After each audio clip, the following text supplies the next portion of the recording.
Perfect. I'll start off. I mean, you did a great intro of myself, but I'll give a little bit more insight. Hi, everyone. I am Shrevan Marath. I am a product manager and consultant for and digital at the moment. I started my journey back in 2017, where I was working on a small startup idea back then called Work Simpler with a friend of mine back from home and from Dubai. And we essentially moved to the UK to set up what we wanted to do, which was a gig working marketplace for students. So, but us being students here in the UK, we felt that there was quite a difficult, ability to find valid work experience, just like we do right now with our normal work as well. But this is when you're at university, you need to find something so we can actually get our first internship or a job. So we built this company called Work Simpler, which would help students find other students who are looking to work on projects and ideas to kind of get the experience that they need. That went on to then being converted or pivoted into a virtual internship management and hosting solution during the pandemic. So we helped universities create virtual internships when they didn't have the infrastructure or the capabilities to do so. That company then went on to be acquired by a team in the US, who then went on to supporting 25,000 students and onboarding on average 1,000 plus students on a monthly basis, and doubled their revenue, their monthly recurring revenue as well. So really happy with that. After that, for a short time, I worked as a product lead for a fintech startup where we would help small businesses and charities take advantage of the open banking system that we have here. So QR code-based payments that go direct from bank to bank to make it cheaper for them to take donations and to sell their goods and services as well. After that, I worked at And Digital. I've been here at And Digital for coming up to 2 years now, but in the space of 2 years, I've worked on a SaaS transformation for 100 million turnover SaaS metering technology, worked on a pharma e-commerce solution, and doubled their monthly recurring revenue there as well. Recently led the AI training for the entire of And. So we built out prompt engineering workshops and agentic workflow building and thinking, as well as prototyping as well, which you have recently done yourselves. And yeah, I consider myself the self-proclaimed AI guru, which is a long shot, but we are constantly learning every day.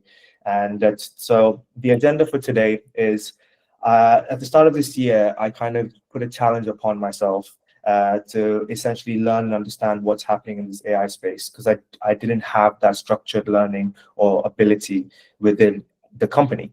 And during this period, I experimented, watched a lot of YouTube videos, read a lot of articles, and watched a lot of podcasts to try and understand what LLMs are, why they're important, and how they can be utilized in an agentic manner.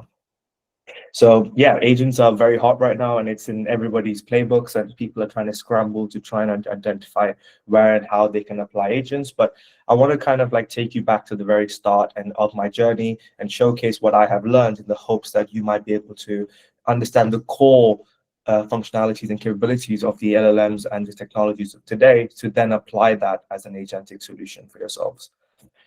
Throughout this workflow, we will be kind of looking at LLMs, where it all started, how they compare against automation, which is the traditional sense of automation, understanding how agentic models work, defining in an agent use case. So this is thinking about how we can design and define what an agent is and what an agent might be for yourselves.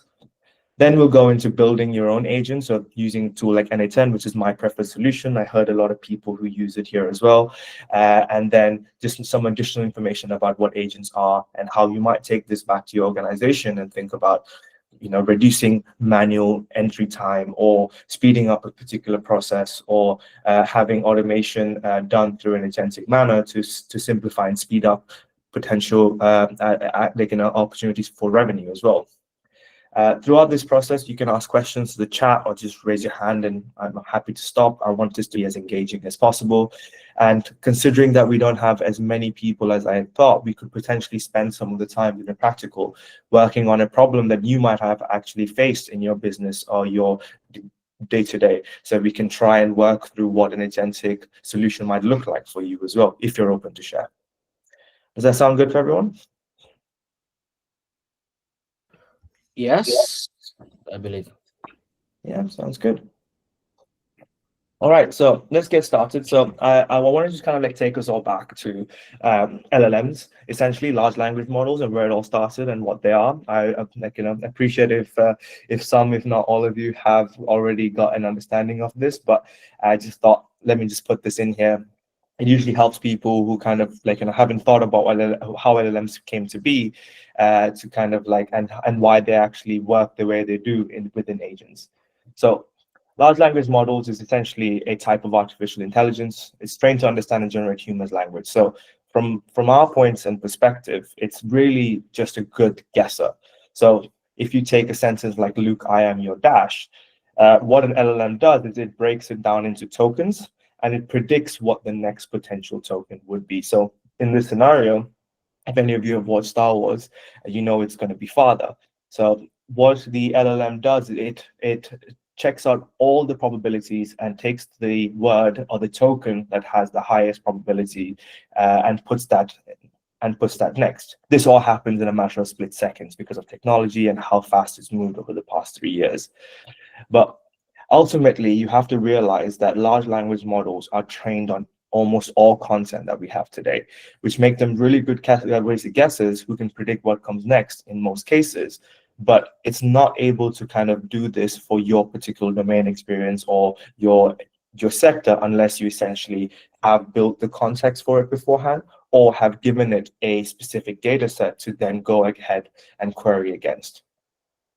So if you take a large language model and we give it the ability to understand what you're looking for, the ability to do something on your behalf and learn what it's done and then improve on that, that's essentially what we call an agent. Does that make sense to everyone? Yeah, it does. Okay.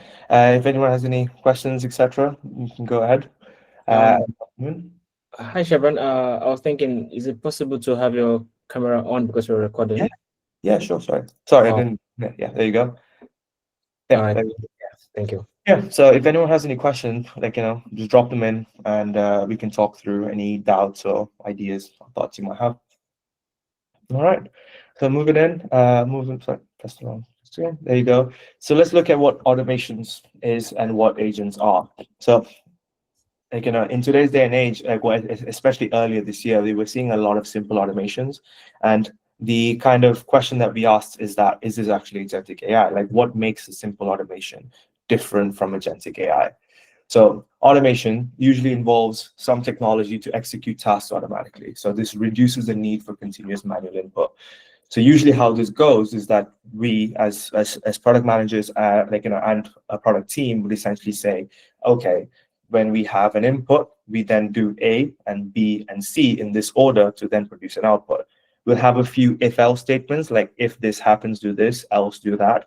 But essentially all of this has to be hard-coded in and essentially structured before we can start executing it. And it requires a lot of testing and validation as well. So a few examples of what traditional automation looks like is social media management, where we take stuff like in scheduling posts, monitoring mentions, and engaging with the follower. So, for example, like a simple one here is that just letting a system know, hey, would you post this at 9 a.m. on Monday morning for me, like you do with your emails, etc. So that is just basic, simple automation. Then we take an AI agent. This is more of an intelligent system. So we take the previous example, so the previous idea of having an input with A, B, and C steps. In the difference between an agent and automation is that you don't specifically say do A, B, and C in that particular order. You can suggest it to do A, B, and C in that particular order, but ultimately you're giving it the ability to make these complex decisions based off of what the input is, as long as it clearly understands what the output should be. So a simple example here as well is if we, so a simple example here is if you look back at the marketing example that I presented, where we say posted at this time. The difference here is that an agent would have the ability to assess how previous posts have performed at that particular time, and instead of posting it at 9, it could say 9:30 or 9:45 or a really obscure time like 9:56, for example, because it thinks that's probably going to be the best time that people engage with your post. So We do have some disguises. So in some cases, an agent is actually just an if-else statement where you say, if, do this, do that. And that's what we call a simple reflex agent. So going into different types of agents, we look at the first one where we have a simple reflex agent. And why this is not technically a smart agent is because there isn't an LLM in place. There is no memory, no tools, and no optimization. It's a one-shot, take this and do that kind of experience. So this is just basic automation.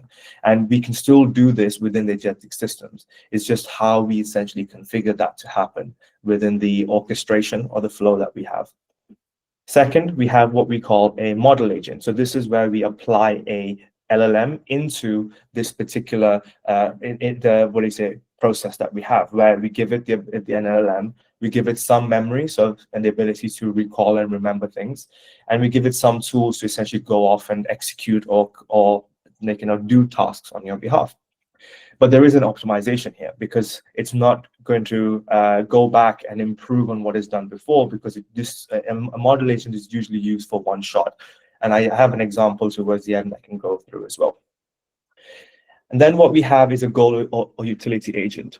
So a goal or utility agent essentially means that you're giving it a very specific goal to achieve or a very specific utilization to try and do. So a good example here is an agent that takes care of the temperature in your house. So here, this is a goal/utility agent where you're saying, I want my house to be set at 22 degrees. So here you give it an LLM, which has the ability to think, you give it memory, and you give it tools so that it could go off and obviously move things around. So with more tools and more access you give this, it can think to see, okay, these rooms are less utilized between 5 or 6 in the evening. So I'm going to turn the heating off in that room to save energy and conserve electricity and obviously reduce the bills. So the goal here, or the utility here, is that it's going to maintain that 20 degrees for you, but also reduce the cost that you have completely autonomously without you having to go in and make those changes yourselves or set those conditions yourselves. And the last bit is a learning agent. So this is something that is yet to come. We are still working towards it. This is when, if anyone has seen the future of AI, the state of AI in 2030, they say that the agent is capable of kind of not only autonomously taking over and doing things that on your behalf, but also learning and changing its core instructions on the basis of that. So it's like the partial optimization that you're seeing in the goal utility, but instead it can fundamentally change its behavior based off of what's happened previously. So with this, it would be, for example, the self-driving cars going off and just driving on its own without you having to input anything. It knows you have to go to work. It knows you have groceries. It knows you do this. So it just automatically plans all those things around your calendar, your life. And this is when we have a fully autonomous system. So we're quite a ways away from this. And the most important one, I would say, for anyone on this workshop to essentially think about is either the model agent or the goal utility agent, depending on your use case and your requirements in your business. Does that make sense? I said a lot of things. Has anyone got any questions around that? Any kind of in-depth understanding that somebody wants to pull up? I think for now I'm good. Maybe later on I could have a couple of other questions. But for the participants, please, if you have your questions and maybe you can't speak, just note them down in the chat and I can Shrevan in the process. Understand? Let's try to please make this engaging. Okay. All right, Shrevan, I think you can continue. Yeah, cool. All right. So that's the different types of agents. So let's look at what automation does agents look like and more in depth. So for the example of social media management. So for social media management, a traditional automation, you retrieve a content via a predefined API call. So this is whatever sheet you have or a Word document or a PDF. And then you essentially run this through a very specific list of actions. So you have the ability to select, it has the ability to select pre-approved templates, and it schedules posts at set times, and it publishes without further review. So all of this happens in a sequence that has been predefined and confirmed by a human being and tested and stress tested by a human being. But if you look at it with a view of an AI agent workflow, before anything is being created, it's going off and analyzing what trending topics are there and what brand insights are already available to it. It then generates content. So this is what's fundamentally different from traditional automation, is that we now have the ability to generate content that is based off of what we need for that particular requirement or that particular task that we've assigned it. It then goes ahead and crafts the personalized messaging. It self-validates the content quality based off of what it's seen on the company's profile, as well as what's available on the internet. And it also optimizes the posting times dynamically by looking at when people are most engaged. And finally, it publishes and also monitors engagement to then drive back to that trending topics and brand insights as well. So it's added 2 extra steps, but essentially it's also fundamentally changed the way it functions. And all of this happens without a human being having to necessarily check in. Obviously, we do need human in the loop, so you can check a few things, especially if it's affecting a real user, for example, or it's going to you have some really crucial or secure data sets that you can't really give the agent access to. But it takes away a lot. And an ideal scenario, we want to try and achieve anywhere from 70 to 80% autonomy, with the remainder 30 to 20% with the human in the loop, so to check in on what things are happening and how things get performed. And again, to kind of double down on that human in the loop doesn't necessarily have to be a human in the loop. It could be a human who has configured a specific condition that will do those checks on their behalf as well, especially if there is, again, no real human effect on the other end, or crucial and secure, let's say, financial data, for example. Yeah, so that is what we have in terms of automation versus agents. So now let's go into agentic model design. So we're going to talk about what goes into an agent. So when you look at model agents, so going back to what we said, a model agent is an agent that has an LLM, that has memory, that has tools, and that has some that's all essentially connected together. So when we take the model, it's essentially the brain. So the LLM that is being plugged in, it gives this automation workflow, let's say, the ability to think and make decisions on your behalf. Then we have planning or orchestration. So this is where we kind of orchestrate and tell the agent that this is what you have access to. This is going to be plugged into your master prompt. And I overheard that you had a prompt engineering session, I believe it was yesterday.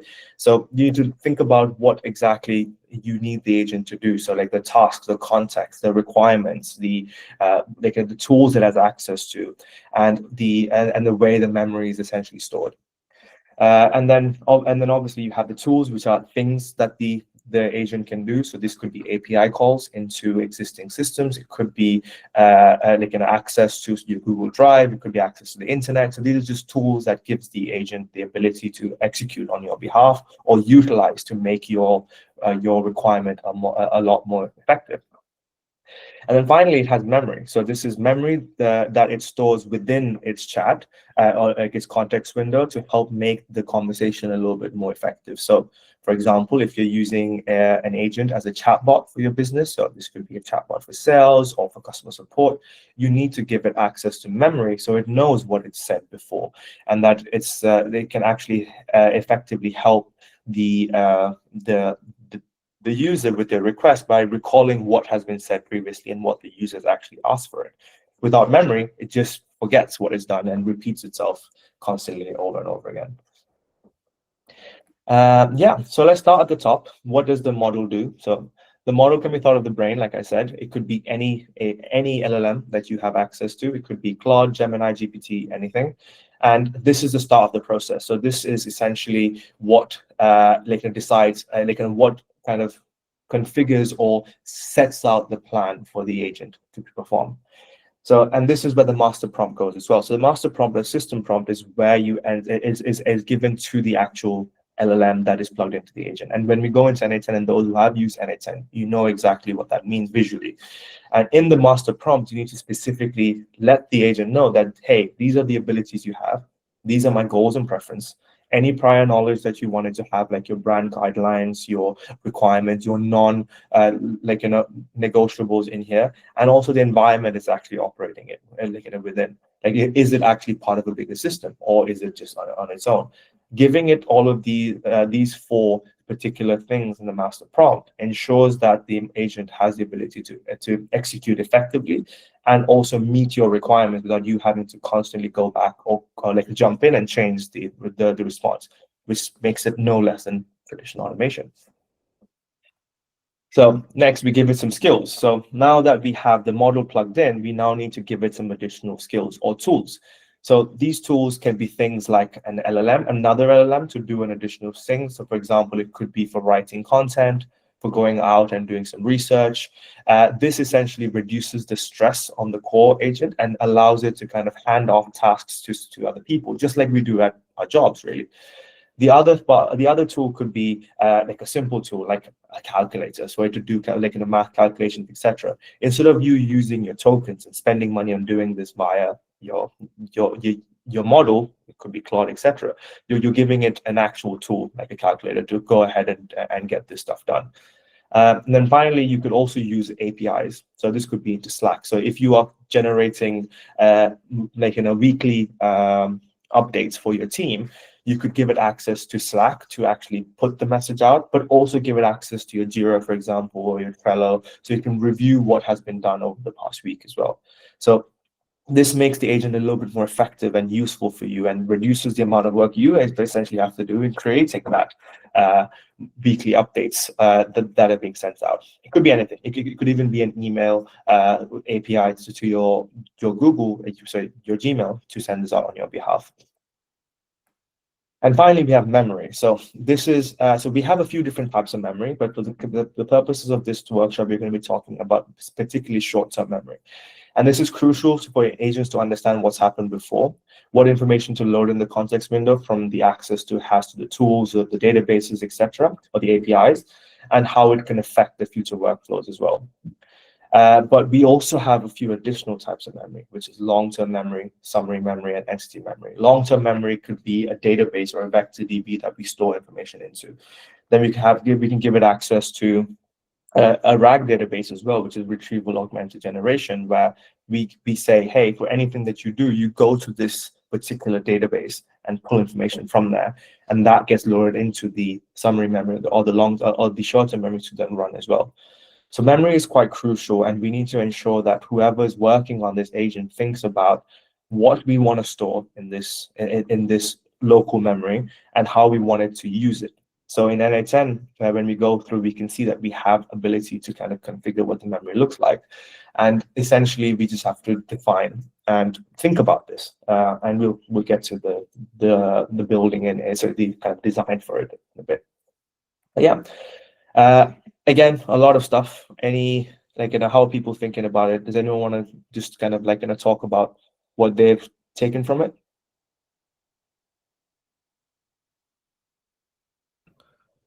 Okay, guys, I think you should ask questions or, say something that you think or you don't understand. I think it would be nice to, Yeah,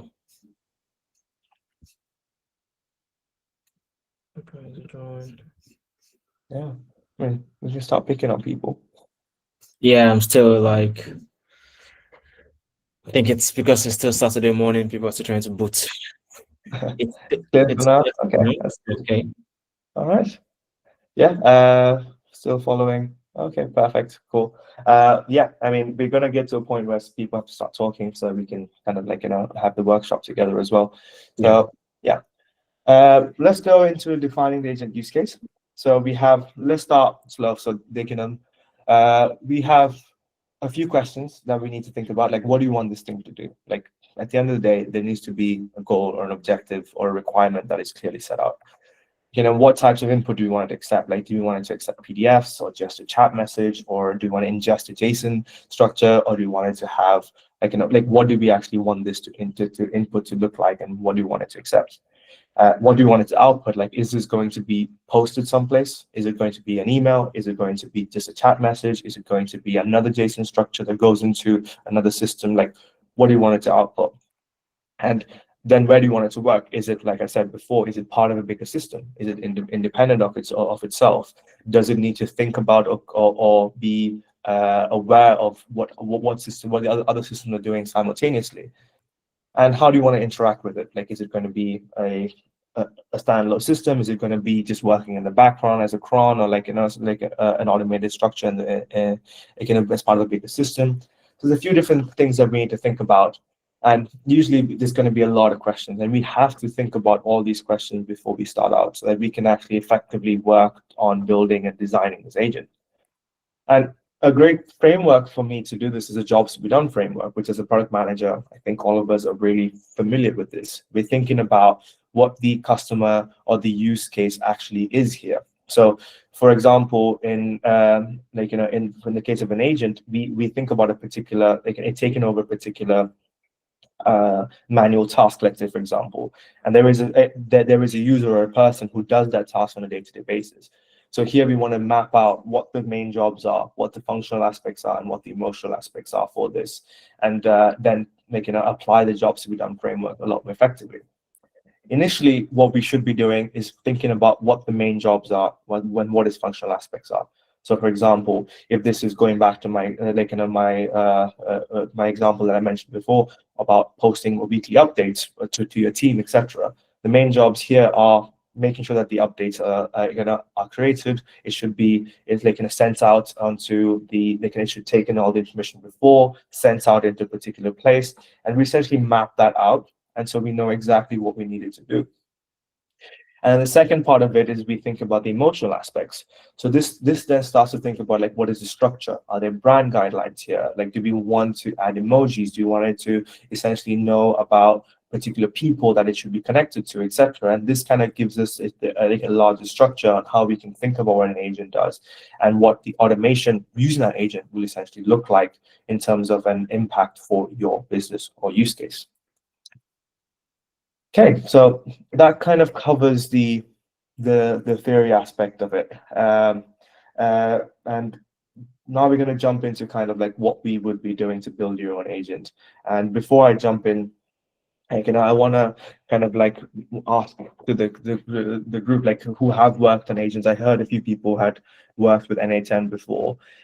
Like, when you were designing this, was there any type of framework? Like, did you use the jobs to be done framework, or did you just go out and use like a system, like what is a process map? Like, what have you used before?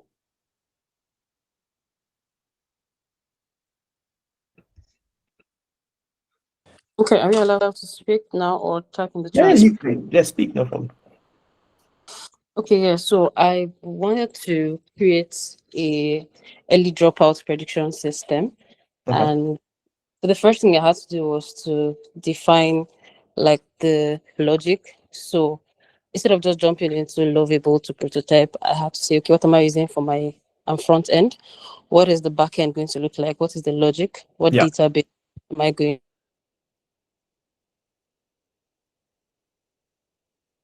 to use?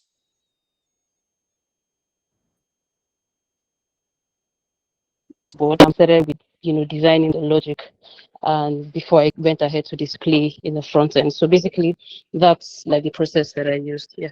Yeah. So that would be good. So, like, if you were to build an agentic kind of like a analytics system that gives you like a trigger, for example, do you think that process that you mapped out would essentially be the same kind of process that you would think about when like to add an agent in particular places, or would you go someplace else for that?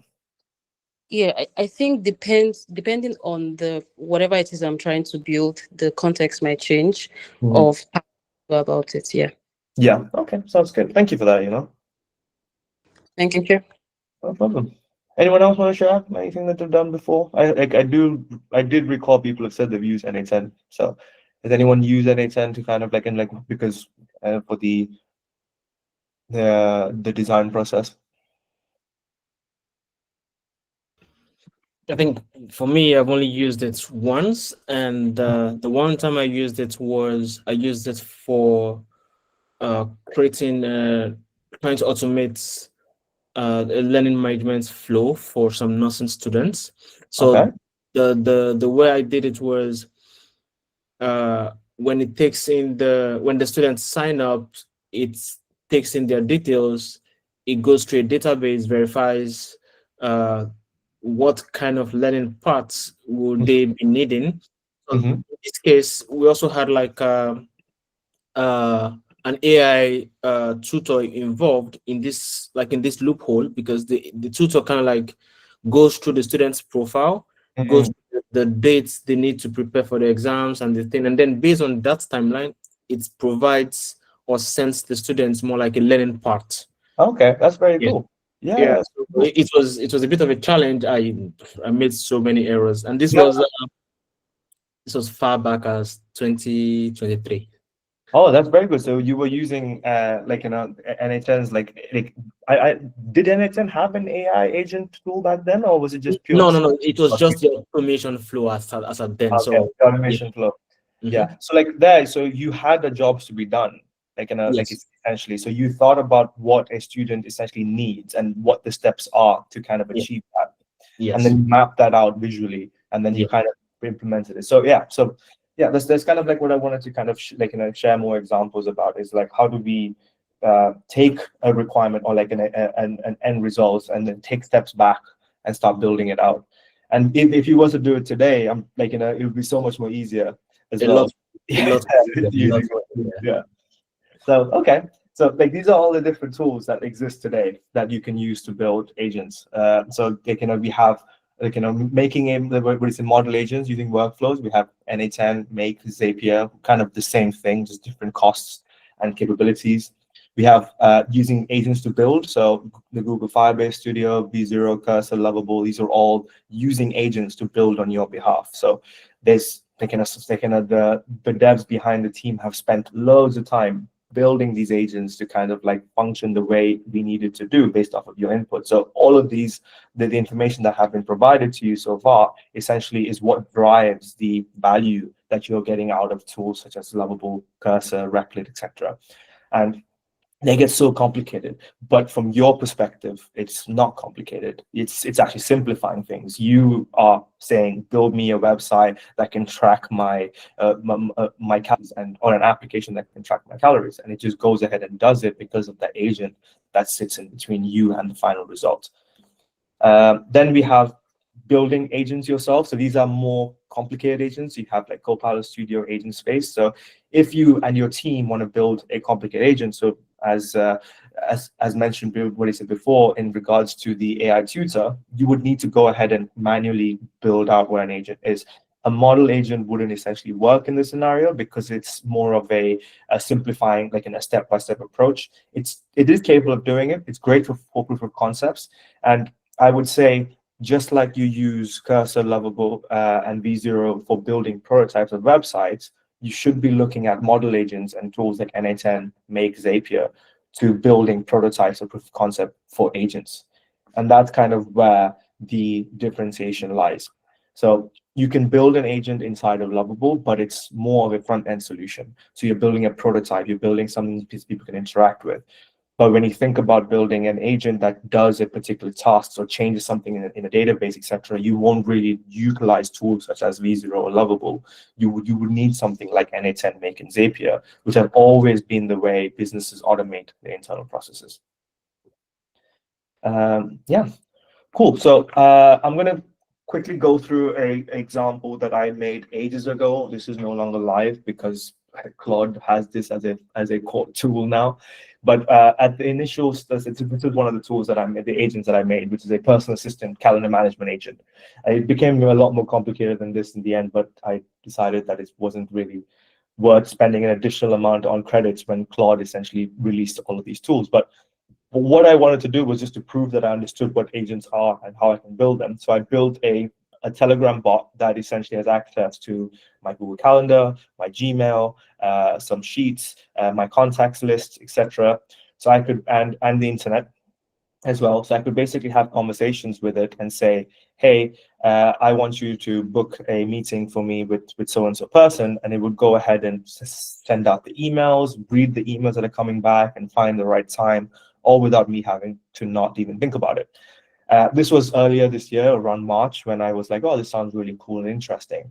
And while building this, I realized that there was like the ability for these tools to kind of simplify any part of your life is possible. But ultimately, what I learned from this is not about connecting APIs or what the traditional world of automation could do. Is actually I learned about what the actual prompt structure and what actually goes into the agent build process as a product person, which is thinking about the execution, thinking about the planning, thinking about the orchestration. You will 100% when you build something for scale, need a developer in place. And I will show you an example of what that looks like. But essentially, when we think about an agent, we as product people need to really focus on the jobs to be done, or whatever framework that you decide to utilize. We need to think about the prompt that goes in, what information is being produced, how does that prompt change with the output that it's producing. I'll be happy with it. Is it too long, too short? How many tokens is this using? Because essentially we also have to think about the cost of deploying such a solution. When I built this and I used Claude and I put in some money into this, it was costing me on average 15-20 pounds on every few weeks. So what is the point of that? When Claude I pay 18 pounds for, and it has all of those plugged in. So this is where you need to decide whether you just stick to what's existing or use it for your own. Again, Claude for me it's personal. This is personal. It makes sense. I just stuck to Claude. It has access to all of my calendars and everything now. I can just ask it to do things and it does it, which is great. But from a business perspective, you can't give Claude access to that. You need to think about this internally. So building that and thinking about it from that perspective is really crucial, and putting your thinking hats on with problems that you have and asking the question, can AI actually solve this? Or is it just traditional automation? And making that decision and trade-off is really important. So before we go in, so I'm going to quickly go through an example that I built. So this is for a startup that I worked with earlier this year, and they essentially were in the recruitment space. So in the recruitment space, they had a requirement where they were getting roughly about 300 to 400 CVs sent in on a weekly basis, and they were really tired of using ATS systems because ATS systems were expensive. They were really bulky, and application tracking systems, applicant tracking systems. They're really bulky, etc. And the AI tools were just really expensive. So they reached out and they were like, "Hey, I need some help and some guidance on what we can do here." So here, the job to be done was to reduce, was to go through the hiring manager process without having to actually go through a hiring manager process. So that was the goal objective that we had set. So when we take it out, we need to validate a candidate and match them up against the potential CVs. That is the ultimate, what needed to be done. So we took steps behind and we realized that instead of a human being having to call up and validate a few things, why can't we get AI to do it? So this is where opportunities came in. We have technology now that can automatically review and look through things. So why can't we just kind of use that system? So we broke this down and we took each one of the steps. So we saw that, okay, when a candidate creates an account, they upload their CV. So usually what a hiring manager does here is that they review the CV, go and check LinkedIn and make sure that everything kind of matches up, and then decides if they want to have a conversation with them or not. And then that meant that the information, so the conversation would essentially give the hiring manager a sense of whether that person is actually true and being truthful, or if that person is just making stuff up on the spot to kind of get a job, or just the CV doesn't match up. Then the hiring manager will decide whether they actually present this person over to the company, and then they can make a decision, and then the company takes this forward and they do their piece. So by just focusing on the hiring manager validation piece, we realize we can save roughly about 40 to 50 hours on a weekly basis. So the entire job of a hiring manager can be saved here. And this is a small company, so it's shared, and they are struggling to go through these CVs, etc. as well. So if they can reduce that cost, that person who takes the role of a hiring manager for that week could essentially focus on more important pieces of potentially like increasing that inbound pipeline of potential candidates, or actually focus on just the employer side, because that's where the real money is for them. So what we did was we mapped it out, and this is a quick map that is created today to kind of showcase this. We essentially said, okay, when a candidate creates an account on the website, we ask them to upload the CV. PDF document doesn't matter. We can automate the entire process to kind of like pass that out. Then it goes into what we call a CV pass agent. So where it takes the CV, processes it, and extracts just the key claims that the candidate has said. Then this CV pass agent we eventually went and updated it to give it access to LinkedIn, so you can just go off and search who the person is as well. But then they can so that we can validate a few things there as well. The CV claims that have been mentioned are then being now fed into a questionnaire. So this questionnaire is a dynamic questionnaire that the candidate would then be answering based off of what the CV actually says. So we can validate this without having to actually speak to them. And there have been tools and businesses out there as well, like Jack and Jill, for example, who have done this using a full voice agent. So it's like you're speaking to a hiring manager, but it's not. It's just a voice agent. Then after that, all the information is then distilled down into a format that gets fed into a second agent that's called an evaluation agent, who then scores the candidate based off of what they've said in their CV versus what they've responded to the questionnaire. And all this gets pushed into a database, which is then used to match against potential employers. So this entire process happens in the background. Like, it's not an agent that is on the forefront. It's something that's completely in the background. It's part of a much bigger system, a much bigger platform. Then, if you go down, we have what happened on the other side, which is with this thing. So we thought, why don't we also reduce the amount of time it takes to kind of do the initial process? So we're like, when a company uploads, has a conversation with their account manager, they need to upload their job description, and then the account manager has to then make sense of it all. So we thought, okay, let's also scrap the ATS from here, and then let's focus on building out a agent here that just takes the job description and uses the exact same evaluation agent from here, but with a few different tweaks to make it a little bit more effective. So then export out what is actually required from that job description. Like, what is the actual company looking for from a candidate for that particular job? And then it gets stored against a DB. And then we just match those two together using a very simple matching algorithm using SQL, which doesn't cost much, if not anything, in comparison to an agent. So this is where we started building out what we thought would be a really effective tool. And yes, it did save up a lot of time. It didn't go up to the 40, 50 hours because obviously we still needed a human in the loop to kind of validate a few things and have conversations, especially if there are really niche requirements from the company. But it did save on average roughly 20 to 25 hours for the company, which is a team of 4 people. And so this was a really effective use of time and money for them as well. Any thoughts on that? You're more than welcome to just turn your mic on and ask questions or drop something. No? Sorry, hi. I have a question at the JD Passer. I'm assuming that the questions, sorry about the background noise, that the questions that are being extracted for the candidates is similar to what we're extracting from the JDs that the clients share with you? No. So in this scenario, we kept the JD Pass agent completely separate. The questionnaire is just focused on what they have said on their thing. So we're just looking to validate and confirm and assign a confidence for that particular candidate. So we're not matching the candidate for a particular job. We're just establishing confidence around the candidate and then matching them up based off of whatever job description comes in. Because obviously we're going to have a lot more candidates than we do employers. Okay, so that means you were building a database of qualified candidates. Okay. Yeah, and so usually what happens is in a recruitment agency, a hiring manager has a conversation, builds a relationship with the candidate, as well as another employer account manager goes and does that on their side. So we're trying to reduce the amount of time a human being spends actually doing those chats. So they only need to have a conversation with the candidate if they need something really specific from them.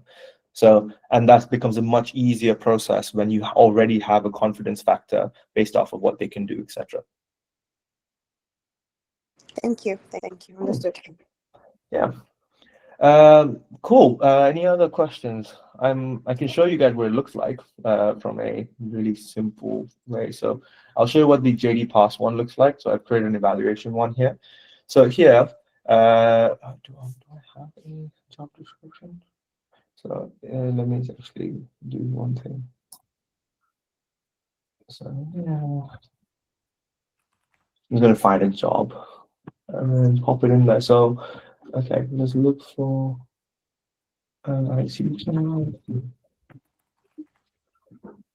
the meantime, I would like for some people to think about what, if they're open to share a requirement or a challenge that they're currently facing in the business, and if they're open to, we could probably try and come up with a solution together here today. So it's a little bit more of an interactive opportunity. How does that sound? Yeah, I think that would be nice. So if you have something you'd like to work on or automate, or a process you're currently having a challenge with, maybe you can bring it up and we could all learn from it, and then you can also learn from it. Yeah.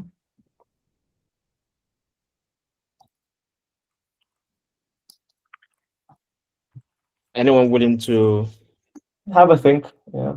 What? Let's have a cool session with Shrevan and build an agent together. I think that would make sense. So we can see the agent just worked and ran through an execution. So you can look at what's happened here. Let me just make this bigger. Yeah, so here, there we go.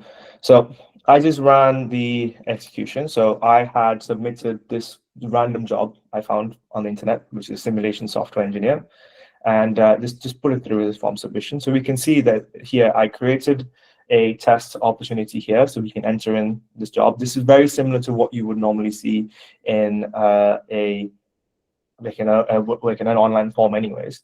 And that is being fed into an AI agent that has access to an OpenAI chat model, and it gives and also a list of keywords that we want this agent to essentially stick to as a standardized conference metric. So what happened here is that we fed in the job title, the employment type, the experience level, a description, and it's basically taken that in, gone through the prompt that I have set. So this is the prompt. So sorry, let me go system prompt that I've set. So I said you're a job requirements extraction agent. Next system, your role is to extract required skills. Hi, Shrevan. The screen is a bit tiny. Oh, it's tiny. Let me try and expand it. This is quite enlarged. Is that clear? Or do you want me to zoom in? And then we also have sorry. a request from someone though, but maybe when you're done, you can look into it. Yeah, sure. Yeah, sure. Yeah. So, that's a good one actually. We'll go to that. Yeah, so this is a job requirements agent. So as you can see here, in terms of the prompt structure, I've tried to be very specific as to what I need this to do. And so I've said that you're an agent. So we have the two methods. The first method is to go to the predefined vocabulary. So that's what we have here. Let me just quickly go in. So we have a predefined vocabulary here with a list of everything, as we can see here. So it's got the front end, back end, databases, like all the different technology stacks, the technologies that you would normally use, as you can see here. This is the same, by the way. The technologies that you would normally see in an IT job. And then we basically see that this essentially goes in, extracts from there, but also has an additional in a method where you can extract specialist technical terms if they're not met by that criteria. Let's look here on this side because it's easier to read. And then once the specialist it has been the thing, it names the software platform or tool, all the stuff. It runs a few checks. It has a few valid examples of what that should look like. It has strict exclusions, so don't include soft skills and stuff because we're not really looking for that. We're looking for this confidence on their technical capabilities. And then you assign a confidence score from 0 to 10. So we have 8 to 10 this is mandatory, 5 to 7 if it's preferred, 1 to 4 if it's nice to have, and 0 if it's not mentioned. And this resulted in us getting these three, so these four bits from this. So it'll have like selecting a simulation software engineer, C++, Linux, and agile development. So these are the key core generated technologies or frameworks or methodologies that we need this engineer to have. And we can see that simulation software engineer is a 10, C++ is 8, Linux is 8, agile development is 5. It probably could have come up with a little bit more of information if there was if the information was a lot clearer, and if the information was actually a little bit more broken down. But it seems like there wasn't much in terms of their recruiter. So yeah, so this is so we have a few essential skills. You said C++, and a degree, but kind of but yeah, this is kind of what would happen here. And this is they're going to put back into the database. So the fact that this has a simulation software engineer would then be a requirement on the other side. So if the matching is between we do plus or minus 1, so here it's 10, so it'll be -1. So if a candidate on the other side has simulation software engineer has 9 and C++ is 8, that then becomes an opportunity to match them up together and have a conversation. So this is kind of like one step in the larger process of things, but I can't show all everything in place because the system prompts, etc., which essentially becomes your moat, which becomes your differentiating factor as well. So this is one of the older ones that we had. It is functioning, but if anyone has any questions, get an answer as well. We can see here so these are better with automating. So anyone has any thoughts or questions about this process before we go into kind of like a workshop building that stuff out?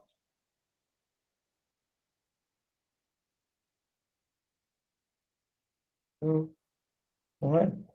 Another one which I another one of the good parts of N8N is the amount of community templates that you have access to by just clicking on the template section here.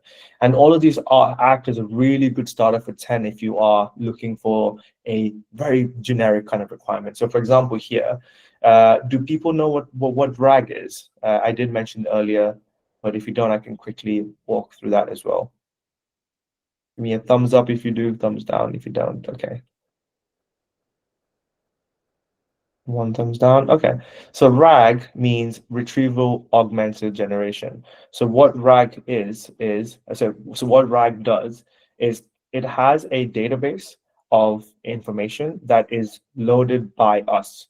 So we say this is a company document, or this is a article, or this is a textbook that we want you to use when you generate responses. So RAG makes it easy for knowledge workers like us, as well as consultants and doctors, etc., to be able to reliably get a response from an LLM with very minimal effort. So going back to what I said previously at the very start, when you look at an LLM, it's trained on everything and anything under the sun. So it potentially has got information around what you have said, but it has the ability to hallucinate if it gets a little bit confused, or it is incapable of building something out. It's like incapable of accessing information that you need. So a really good RAG system is something that I have we actually built recently within Digital. So let me just get it right here. Yeah. So recently at Digital, we launched a RAG chatbot. So what we did is that we uploaded all of our case studies, the way Digital approaches a problem or approaches a requirement from a company, and our company culture into a new chat feature.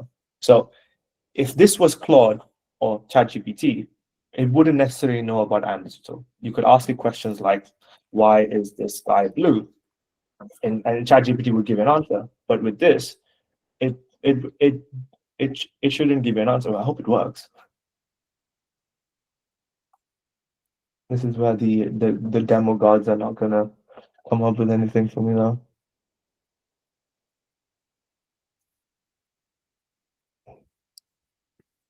Okay, let's see what this one comes up with. Okay. This is broken. Oh, excellent. There you go. Well, they finally answered. This is finally working now. So here we got this. So we basically built it out to be helpful assistant to kind of help companies understand what Digital can do, what we actually are capable of doing, and what some examples are here. So here, for example, I said, what's like partnering with And? And the answer is we partner with Digital. So here is empowering a team and driving efficiency to data insights. For example, we helped one client consolidate 5 SaaS applications, reducing in time. So it just pulls in from a database of information that we gave it. Now I'm going to try again and ask, why is the sky blue? And it shouldn't, see? It's not going to start answering questions about why the sky is blue, etc., because it doesn't have the information, or it's been restricted and like in a ring fence to the information that it has access to from that RAG database. So if we go back to this RAG chatbot here, what's happening is you have a Google Drive, and in the Google Drive, you are basically uploading whatever documents that you want. So for example, for product managers, it could be brand guidelines, it could be design systems, it could be technical documentation, it could be PRDs, etc. All this stuff can be uploaded into this. This then gets stored into a database. It's a vector database. And after that, it has been made available to the agent. So remember, I spoke about tools initially. So this is one tool. It is a tool that the agent can use to help augment its messages back to you. So here, when you ask it a question, so like I did with this Ask Andy bot, it goes and fetches information from that database, or a Google Drive of documents that we have before it starts answering questions. So in scenarios where I ask it questions about Digital, it will give me an answer. But if I ask you questions about why the sky is blue, it will not give me an answer. So hopefully that gives you an understanding of like what you can do as well with this. Cool. Yeah, that's pretty much in terms of demos from me. Does anyone? Okay, so shall we go? How much time do we have left? Do we have 45 minutes? Half an hour? Yes. I think we still have about that. And we have 2 requests. There's one from Eno. Yeah. She said people send long messages, complaints, or product issues via WhatsApp, email, or via a web form. Yeah. And we spend too much time summarizing, classifying, and responding. She would love to see how we can automate that process. So that's one. Okay. And the second person said, we partner, this is from Titi, she said, we partner with tech companies to connect their community members to opportunities. We know that these communities have different communication channels, that's either Slack, WhatsApp, Telegram, etc. Yeah. What's the best way to automate onboarding into these or into their various channels? So those are the 2 questions we have so far. So I think we can take it one at a time. Yeah, we can take it one at a time. So, do you want to come off of mute and just kind of really talk me through that a little bit more? And yeah, we can workshop this together. If anyone has any ideas, we can chip in and try to solve this for Eno. So I think we're going to start with Eno. Hi, Eno. Yeah, hi. Hello. Yeah, so long messages, complaints, and product issues via WhatsApp, email, web form, and spend too much time. So is on your company website, I'm just trying to get understanding of the lay of the land. So is WhatsApp a normal form of method of communication between your customers and your business? Yeah, WhatsApp and email. Then there's customized form on the website where you could just send customized messages. Yeah. Okay, and is it usually a mixture of complaints and product issues, or is it and other bits as well, like inquiries, etc. as well? Yes, product issues. Product issues are normally through WhatsApp and email. But on the website would be general inquiries. Yeah. Okay, so let's click. Can I type? Okay, so we have product issues. What was the other one? So and then we have complaints. Complaints, yeah. Complaints. And then let's say we have what was the other one? Long messages. Let's leave those. Let's just have those 2 because I think they could be long. And then in terms of the let's say we have WhatsApp. Written process as a method, and then we have email, and then we have your form. Yeah. Yeah.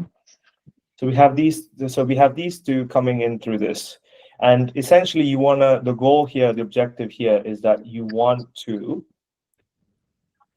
summarize, and then you want to. Why did I make it so big? You want to summarize. You want to Classify, because some of the Yeah. messages that have the same issues that they are facing, want to Yeah. classify them. Okay. And then if we can even have like an automated response, that's fine, but that can also be done manually. Response. Okay. Summarize, classify, response. And who is usually who does this? So both the product managers and also from the Support? someone who does that, like a product marketer. So yeah. Okay, so PMs and CS. So how many PMs do you have? 3 PMs. 3, okay. And then in customer support, how many people do you have? 2. 2. So now, just to get an idea of the kind of the scale of the issue, how many of these do we normally see complaints and issues? Like how many? What is the the amount you normally see which causes stress? The amount of complaints that come in. So is it weekly or let's say what's the duration like? Oh, like in across a month. Across the month, we see like 20 to 50, depends if there are so many bugs that month. That's okay. But yeah. Okay, so we have like 50. So let's put this number here, 50. Okay, so we have 50 of these, and so let's say we have 50 of these. They come through a few different things, and we want to try and summarize and classify them for these people who are affected by this. So they have to go through these 3 and kind of make sense of it. Yeah. So this is actually a good use case for an agent. So if we were to take these, if we were to take these 3 different kind of methods of communication and build out within NA10, for example, the ability to have an agent. So if I take this here, so we build out an agent here. Let me have this one. So yeah, so we build out an agent here that has that basically ingests these messages in here. So it's a trigger. So whenever an email or a WhatsApp message or an email, and you can connect WhatsApp Business, by the way, to NA10. You can connect Gmail and a few other emails to this. And you can also connect the form into this. So you can have multiple methods of inputs into this agent inside of NA10, for example. And again, you don't have to use NA10. You can use Make and a few others as well that exist. You essentially get this agent to act as a customer support classifier, yeah. And you list out all of these things that are happening right now. So you say, okay, customer support classifier. You have messages coming from, WhatsApp, to email, 3 a form. You say this is with form. You say I want you to put the detail down on how you want to summarize and classify this as well. I want you to summarize. I want you to classify and respond. And then you say requirements, and you say specifically okay, how to summarize, how to classify, and how to respond. Yeah. Once you have all of this stuff, this is basically the system prompt that you give the agent. So let's put this and this here. This is the system prompt you give the agent. And yeah, then you basically give it the ability to respond back via WhatsApp and email, because these are going to be the main ways in which people are going to reach out to, expecting a response back. So you can say, for example, a message coming from and how to summarize, how to respond. You say how to respond for WhatsApp, how to respond for email. So it's got the ability to kind of think and make those decisions in place. And another thing that you can do is you can have a tool existing here. A nice little. Let's go with this one. So we said this tool here. You can give it access to a sheet. And what I think it could be Google Sheet, Excel sheet, it could just be a normal database that you can set up. There's a few different tools that you can act as a to-do list. So you can plug it into Jira, Trello. There's a bunch of APIs that you can plug into. You can give it access to a sheet, or you can give it access to a API like Trello or Airtable, Airtable, a Notion page, and have it essentially go in and classify it based off of what these response issues are. So you can basically say, okay, this is an issue that's falling under it's a P1 issue, for example, like it's actually broken a bunch of stuff, is leaking information. And if you weren't monitoring the email or WhatsApp or form, you wouldn't actually know. You could basically have that there. And as a result of deciding which kind of like level or issue is, etc., which can also be here how to summarize or how to classify, you can have an additional trigger that is sent out via the email function or the WhatsApp function that allows you to message you or one of the other PMs to they can say, hey, this issue has come up, have a look at this, and with the summary of it as well. Does it make sense? Absolutely, it does. Yeah. So the ability here for you to kind of like play with it is completely down to what you say and do here. You have to work with just have a dev, like somebody who understands tech, and code sitting with you, so you can actually get these things connected properly and get these things established properly. And if there's any other kind of like internal system tools that you want to kind of like have access to as well, you can plug all this stuff in. NHN does a really good job of making it easy, but ultimately, like, you need to have some form of understanding of code to be able to do it. Like, even if it's just JSON structure, you should have some sort of understanding of it. But this is where you have to map out all of these things. Like, okay, you have product issues, you have complaints, you have it comes through all this stuff. You make it a nice, clean prompt, as we saw in the prompt that I showed you here. And you basically make it as clean and as, so you have what the criteria are, what the valid, what is considered valid, what the exclusions are, what the rules are, and what the and what the requirements are from your perspective.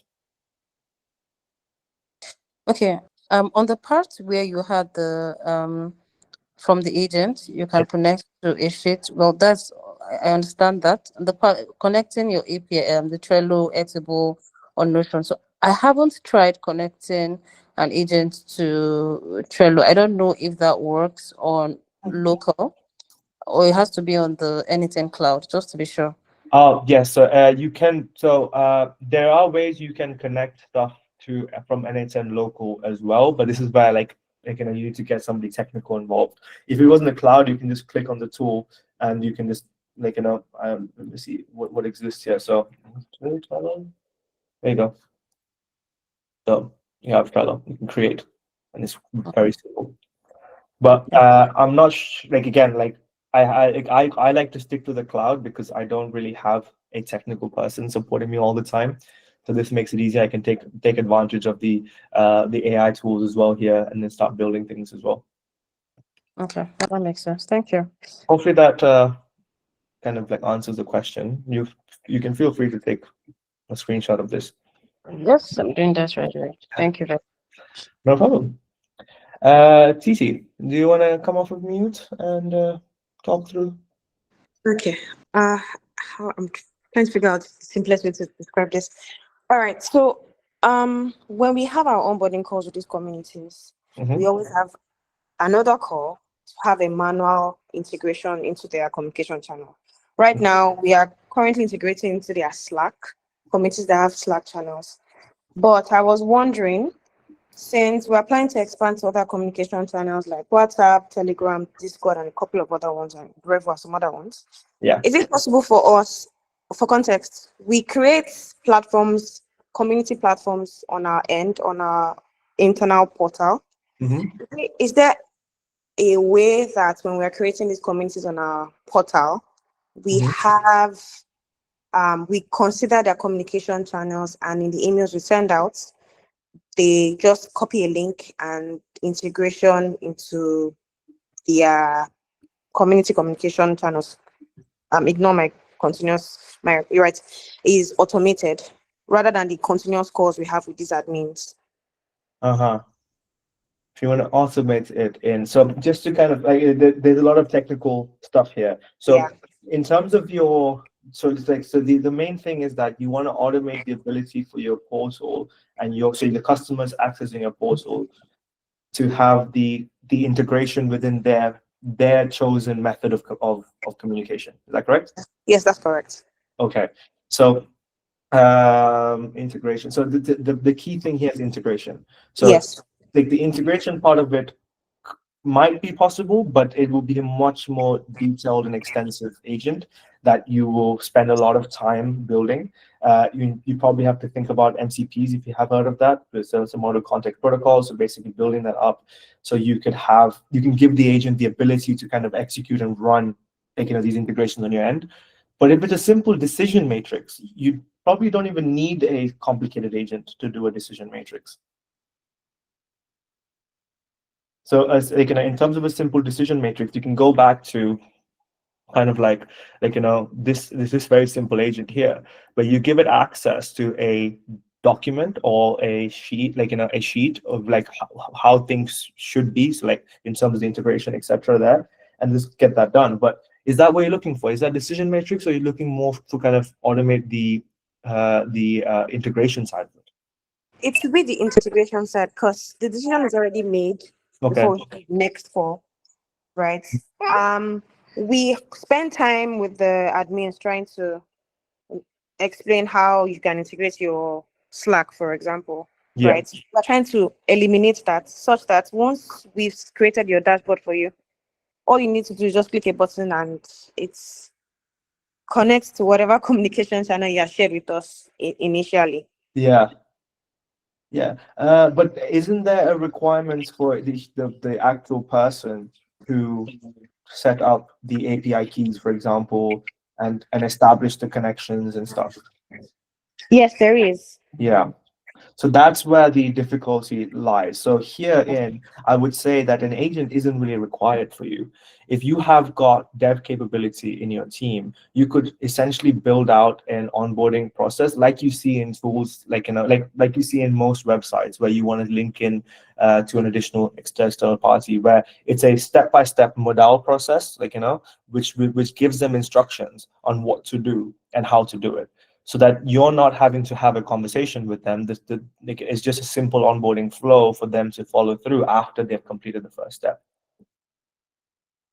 All right, that makes sense. Thank you. Yeah, like in some cases, there's no need to build an agent because it's going to cost you way more and take you so much more time. This is a prime example of that. Just follow a basic kind of like a API establishment or an API authentication process, like you would see. Like for example, here, if I click on Google Gemini, I don't have a API account, but I click on new credential, it just gives me this, which is not an agent or anything. This is saying, what is the host, what is the API key? And you can click on open docs and it will take you to where it is. So what you could do is simplify the process and pull this information into this step here and have like a nicely designed step-by-step, like step 1, go here and pull this API key. Step 2, enter it in here. Step 3, you can make it really pedantic, or you can just have like one, these are the steps you should follow, enter it here, click here, hit next, and you're done. Hopefully that answers the question. Yes, it does. Thank you. No problem. Anyone else for any more?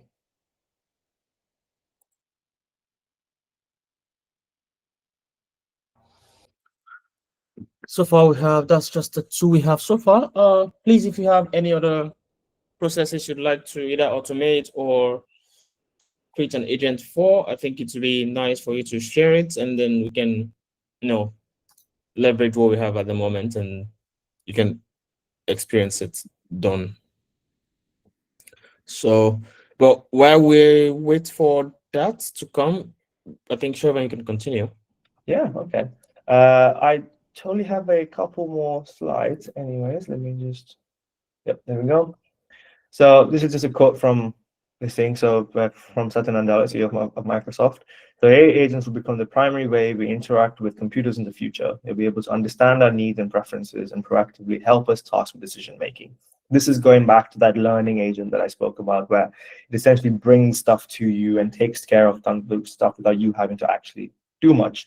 And a version of this is, if you have an iPhone, or I think in Android as well, but I'm not fully sure, is that when you go down to search for something, like if you swipe down and you go for the search, it starts to suggest what you need in that moment of time. So like if you go down to search and you're like, for example, at the grocery store or something, it starts to pop up with the to-do list. If it knows that you're moving, it kind of like starts to predict what you're trying to do.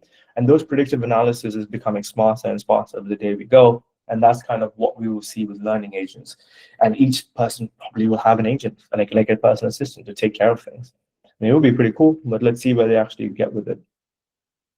A bit more about agents. So how complex can an agent actually get? So this is a multi-agentic system, which has so this one on the right-hand side, you have a manager or supervisor with his own memory and input and output, but it has the ability to hand off work to different models. And so, to different sub-agents. So each one of these sub-agents can be tasked with doing a particular thing. It could be with triaging, it could be with establishing like a council for yourself to ask questions. So this one could be like a pessimist one, an optimist one, and stuff like that. But the ability to kind of like think about how deep an agent can go is completely down to what your requirements are, how and how much resources or capability do you actually have on hand, and what you actually want to do at the end of the day. It gets extremely complicated, but it's also really cool to see some of those tools that exist today and like how they all connect in together. So yeah, like sky is the limit with these things, and it's completely down to how much money you want to spend and how much time you have to actually spend on it. This is an actual picture from the future. Not really, but all the agents are going to be speaking to one another. What else do I need to know? So, earlier this year, Claude basically built an agent that gets access to your computer. And fun fact, I don't know if you've heard of this, but fun fact, when the agent got bored, it started to just Google search images of Yosemite and just look at it for a little bit, and then went back to the task like an actual human would, kind of like procrastinate for work. It was really cool and interesting. Like there's a video available online. Like this is just a GIF of it, but there's an extended video where you can watch it actually do it. But yeah, just search Claude operator procrastinates, and then you'll see it. The next one is Scrappybara, which is a really cool startup that got funded earlier by Y Combinator. It has the ability to create virtual machines or virtual desktops for each one of your agents. So you can spin up, I think it was something ridiculous, like 1,000 agents with its own personal desktop to do work. And the desktop has access to Chromium. So it got access to the internet, sheets, docs, all of that, slides. You can just work through that, do research tasks and complete actions, and even in some cases code on your behalf as well. And we're seeing this more and more in tools such as Cloud Code and Cursor and Replit, etc. as well, where they're building these things and it's all happening through a virtual machine internally. You don't see it happening, but that's how they're actually taking care of the work. The last and finally, I think this is the most important revelation or the invention of this year that came after agents is the model context protocol, which was led by Anthropic, the people behind Claude, which is a particular type of an API connection into systems that allows an agent or an LLM to essentially see in real time what's happening inside of those particular tools. So as we can see down there, like for example, Cursor has access to an MCP into GitHub, into Slack, into a local file system as well. So anytime something happens inside of Cursor, it can push that directly to GitHub. And if somebody else pushes something to GitHub, you can pull that information back in. Same thing with Slack. You can send messages out to Slack and read messages from Slack in real time without the need to have any sort of requests or triggers established. It's really cool to see where we're going with this stuff. And ultimately, I guess, it's down to how much research you want to do, how much time you want to spend, and how much money your teams have to experiment with things. But most of these tools, you can actually get some sort of free service or a free established, seeing NA10, for example, 2 weeks free, go ahead, play with it, or run it locally and have some fun with it. And my recommendation with this is to always tie in what you're doing inside of NA10, etc., with an LLM of your choice. Could be Claude, could be ChatGPT, Gemini, whatever. Work with it and understand exactly what you need and want to do. Help it understand what you need and want it to do. Then refine the processes in place. And most of the time, it will actually help you build those things out as well by giving you the code to go in and implement into n8n or Make or Zapier or even Cursor, for example. Yeah, there's some reading material here, which is Google's Guide on Prompt Engineering and OpenAI's Guide on Building Agents. This is a really interesting read if you're just getting started. If you're getting started with building agents, it's a nice PDF. You can upload this into Claude or ChatGPT and ask it questions as well to kind of like simplify it and summarize it for you, which is an example of RAG. And yeah, it's got a lot of information. It can get technical, but it's also really interesting. So like, you know, how it works, input, output, all the different things that you have in place. But yeah, that's it from me. Has anyone got any questions? Yeah, go on. Yes, there's someone. Oh, hi, Dorcas. Yes, thank you. Thank you so much. It's been very insightful section. I couldn't talk because I have my kids around and I wouldn't want to interrupt. Yeah, so but I have some questions. Yep.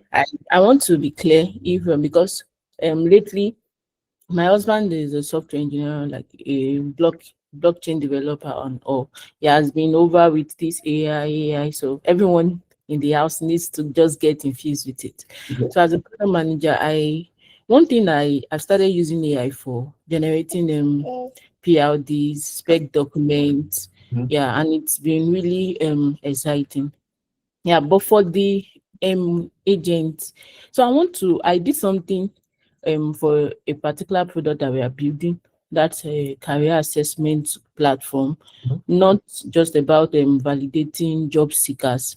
It's not a one-time thing. It's more like we have certain features that just keeps your growth over time with us, your tax, your assessment, and you can also earn on the platform.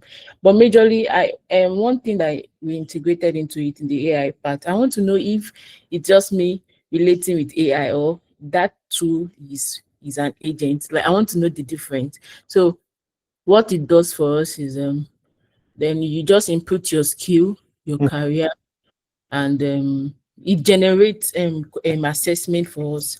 Like we tailor the assessment that are tailored for that particular talent as regards the informations that you have dropped while onboarding. So we generate like question-based, scenario-based assessment that is tailored for them. So that thing, I'm sorry for calling that thing. I'm not the very technical product manager. I just transition into the technical part. So that thing doing those things for us, generating, just click this and this, is that also automation? Because I want to understand that automation, does it has to do with you are not going to be touching anything at all, or you are still going to be giving it some information? Is it that that's a partial automation, or like I want to understand, because I still need to, as an admin, I still have to just go and check certain I create tasks for people. Yeah. Okay, if the way I did the system, that the prompt I gave the tool, yeah, so to say.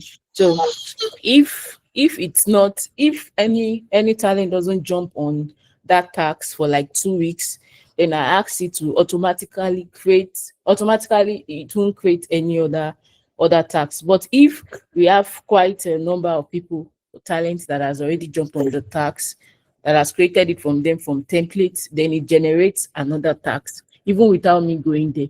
Is it that is automation, or automation is you don't have to touch anything? So it's just like a once thing, no going back, just once and it continues, or we like to keep giving it information? So I just want to know the difference. And what I said, the two, is it that I'm just doing like a simple reflex, or I've transitioned into a model or a Go utility kind of? Yes, I want to understand. From what you have done and what it says, it is a goal utility agent.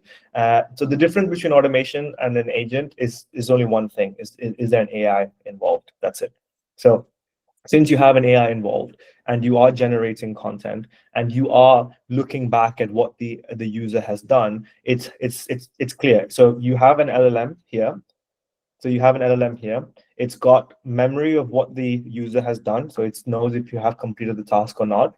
It's got the ability to generate content based off of what has happened, and it's partially optimized, and it's got the ability to optimize that content based off of what has been done before. Am I right in that? Yeah, very well. You're So right. this is essentially what you have is a goal utility agent, which is, like, and again, it's simple, it's very possible to do, and it is an agent ultimately. Okay. All Yeah. right. Thank you. Can I answer your question? Yeah. Any other questions? It's an open floor, guys. Please shoot your question.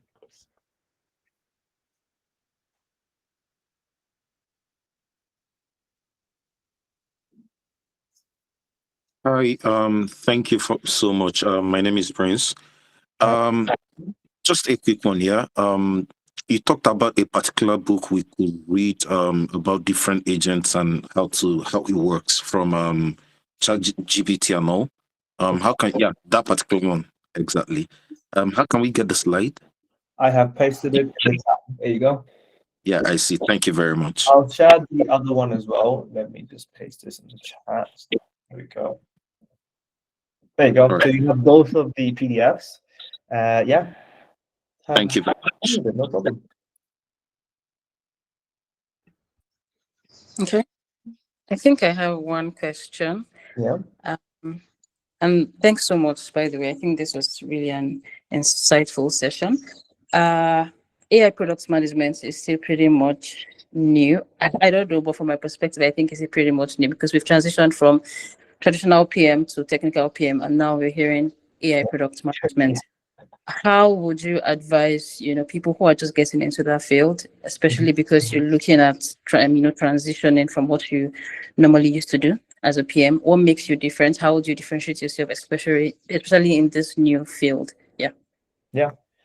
Great question. And I would say fundamentally there is no difference. There is no difference. A PM is a PM. You're still building things for people, and the goal of a PM is to think about what the people are, who the people, have empathy for them, and ultimately deliver value as quickly as possible. The only difference is that when you put AI PM in front of it, is that it kind of gives people a bit more of an edge in the marketing space and in the career space. And two, it just means that just like you have a technical PM or you work in e-commerce, or you work in healthcare, or you work in fintech, you create some sector knowledge about that space. And AI is pretty much the same. If you're an AI product manager who's working for, let's say, ChatGPT, like OpenAI or Anthropic, etc., for these companies, you can't just be a regular product manager. You need to have some fundamental knowledge about what neural networks are, what are the different training methods, how do you retrain, etc. These are not things that a normal product manager would know. So that is what an AI product manager should be. Is if you're going to build AI tools, you're not building applications on AI, you're building the foundations of AI, which is the LLMs, etc. The second thing is that if you want to be a product manager, like a product manager today, you should be using AI tools. You should be using secure formats of just ChatGPT, Claude, Gemini to kind of boost your productivity on a day-to-day basis. You need to be aware of what tools exist, how to use them, and also experiment with things such as agents and automation every single day to kind of try and understand what makes you better, what makes you more effective. The difference between a product manager who's going to succeed from today in the AI space from a product manager who's not is that the product manager who succeeds is going to holistically look at where AI can apply to their day-to-day lives to improve their productivity, to reduce the cost to the business, and drive value as quickly as possible. Thank you so much. That makes so much sense. Yeah. Yeah, like when you see AI product managers from companies, I'm telling you, in a year or two, they're going to go back to saying just product manager, unless that company is actually building foundational LLM models. Oh, all right. Yeah. It's like what happened with what is the growth product manager or product marketing manager. They're all just product managers now. Yeah, actually, true. Thank you. No. Come on, Blessing. Hello, good morning. Morning. I came in late to this section, but I don't know if you might have answered the question, but even though I joined in late, I really enjoyed this amazing section. I got to download the book, so thank you. I want to ask a question. I'm kind of also transitioning into AI product management, and I've seen a lot of resources available to become an AI product manager all around, like some LinkedIn and everywhere. And I recently found out that there are three types of PM: the applied AI PMs, the core AI PMs, and the AI enabled PMs. Yes. Now, my question is this. Okay, so recently I've been interacting with some AI product managers that are well known in Africa, and noticed that they've it's as if they've lost a part of their product management. I don't know how to explain it. Like they've lost the part of Yeah, yeah. product manager. They start speaking like engineers. Like They are okay, engineers.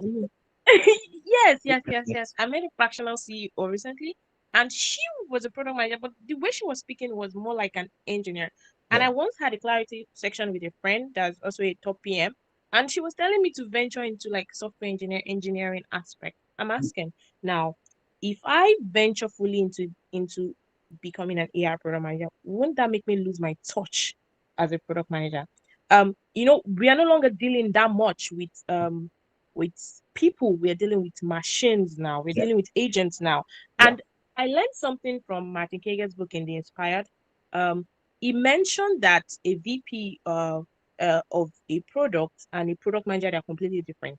In the sense that a VP deals with people, while a product manager deals with products. So how can I balance that and make sure I don't lose my time, because I really love product management. Yeah, I'm the same as well. Like I've kind of ventured into the technical aspect. Like recently with a project that I worked on, I joined it as a product lead, but then I became the AI SME, where I'm now working with as a tech lead almost and designing the system and the orchestration. So you kind of lose track of that, oh, am I an actual product manager? Like this is what I'm doing. So I would say it's completely down to the project that you're working on and the team size that you have. So if you're working within a team size that has got somebody who's focusing on the technical aspects of AI, then you will still continue to be the product manager. You should still think about the user and the empathy and all the things that makes a product manager. But it's also a possibility that if you're in a smaller team, you might have to wear the hat of a product manager and a system design, like an expert for the orchestration of an agent, for example. Like it's completely possible. And I would say, depending on your team structure and what you're actually interested in doing, you should always delegate and hand off and say, no, I can't do that because it's not my interest, because that's what we as product managers should hold dear, is the ability to say no to things that we don't actually think would add value or ultimately result in something good. Does that answer the question? Yeah. It does. It does say no. Thank you. Just say no and stick to the fact that you are a PM, so you just want to do the PM work. You don't want to work in code, and just don't do it. Okay. Thank you. Any questions? All right. Well, Guys, please, you can ask your questions. It's an open floor. If you have anything you need to know about AIPM, or because it's really the future right now. So I'm speaking from experience. I'm based in Malta and I've gone for interviews. I've had conversations. Most companies are not looking for traditional PMs anymore. I've had conversations where a task was given and the reviewer was actually expecting an actual prototype in terms of like, what have you done? Don't give me just documentation. And this is something most PMs right now don't understand, because you can see when people put out job descriptions right now, you'll see part of the requirements is fluency with an AI tool, fluency with an automation tool, fluency with any of the LLMs. What do you understand about, like, how knowledgeable are you about these systems? And this is what makes one a global talent, aside from despite the location wherever you're based in. So, and that is one of the reasons why we decided to, have these workshop sessions and get people to see what it feels like. Right. So guys, please, you can ask your questions, and right after the workshop, we're gonna send out. Okay, I think we have somebody raise their hand. Hi, Lucas. Yeah, sorry, I'm here again. No, it's fine. So No, I'm sorry this about is it. this is a bit personal. This is a bit personal, and I just want to be open to the community. No, I don't know where I can just get the support that I need. So it's been challenging navigating motherhood. I'm a mother of two. I'm a homeschooler, and I work from home. So trying to balance all this and career, like sometimes it feels you are unseen, you have a lot of potentials, but it's looking like you are just there, follow, you have your mates, they are visible to people. So I just want to ask, I don't know if you have a mothers and misters or like a host, like a teacher for today, if you're married, like, okay, now you're a man and you have to provide for the family, but can you just fit into the shoe of a woman and just think like I am doing right now? To just give me like, what do you think? How do you think I can find comfort? How do you think when it looks like you're not doing anything that like seemingly that's how it looks because you have a whole lot on your plate? How do you think I can manage it? Yeah, so I really need that at this phase, like because at times I feel like getting certifications here and there, but yet there's limited time to just be out there. Like, how do you think I can manage it? Like, what structure can I put in place? Like for people in my shoes, maybe mothers, or just you are just been very busy. Yeah, so I just need them. I don't know if anyone can provide that support at this time. Thank you.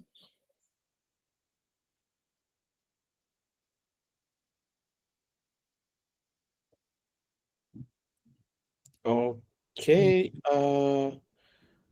I don't know if it's something I can touch on. Oh, okay. So before we go to Fatia's question, so let me Shrevan, let me touch on Dorcas's request because she's referring about being visible Yeah. despite being a parent. So a bit of a disclaimer, I'm not a parent yet, I'm not married yet, but in terms of visibility, I can still give you like a bit of recommendations or advice or how to manage things. I understand that motherhood or being a parent can be quite challenging, right? Even though I haven't been there before, but yes, it's dealing with human being, dealing with kids, trying to make time for yourself. There's also out of that little time, you're also trying